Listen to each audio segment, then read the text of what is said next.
So in our review of the model layer, we saw that each model includes a mixin called AsModel, and AsModel in turn defines three main methods: create from JSON, update from JSON, and SQL to JSON model. And it's these methods that are responsible for converting between instances of JSON model objects and SQL objects. So with those three methods introduced, it's probably a good time to talk about mixins. Many of the record types in ArchivesSpace have traits that are shared by one or more record types. For example, certain record types can have subjects attached to them. Others support notes. And these sort of subrecords can require special handling when saving and loading records from the database. For example, notes are heavily nested structures that can be quite large. When we store them in the database, we serialize them into a blob and store that instead. And when retrieving a record from the database, we also need to fetch and deserialize its notes. Since lots of different record types use notes, it doesn't make sense to encode the logic for handling them in any particular model. Instead, we use mixins to allow models to pull this sort of functionality in a more modular way. I'll jump to the resource model now.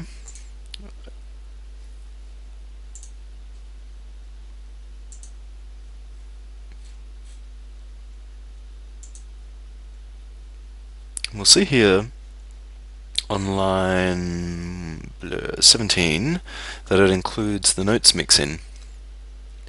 When the notes mixin is included, it causes the notes property of the incoming JSON model record to be automatically plucked out and processed in the way I described before.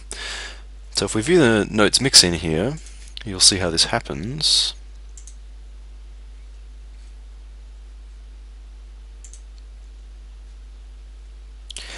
And so this brings us back to the three basic CRUD methods provided by AsModel. So you can see here we have an update from JSON override, which delegates to the super version of this, which would be ultimately the AsModel version.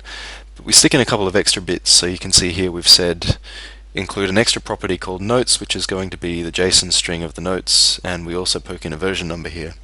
And you'll see a similar thing on create from JSON. When we're creating a record for the very first time, we delegate to the AsModel version, but we also provide the notes. And then SQL to JSON model does the reverse. So this is when we've taken the record out of the database, and now you can see we're parsing the blob and putting it back into the structure. So this mixin model ends up being quite powerful because it means that each mixin included in a model can override these methods and sort of insert its own functionality into the chain that happens between when the first create from JSON method is called and when it finally gets saved to the database. So it allows mixins to be added that add behavior in a fairly modular way.